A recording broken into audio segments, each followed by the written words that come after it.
सारे जनतेला समजून सांगायचं. सारे जनतेला समजून सांगायचं. 5 फेब्रुवारीला मतदान करायचं. 5 फेब्रुवारीला मतदान करायचं.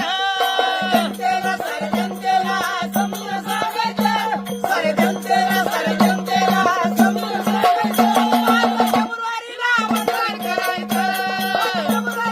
मतदान करायचं.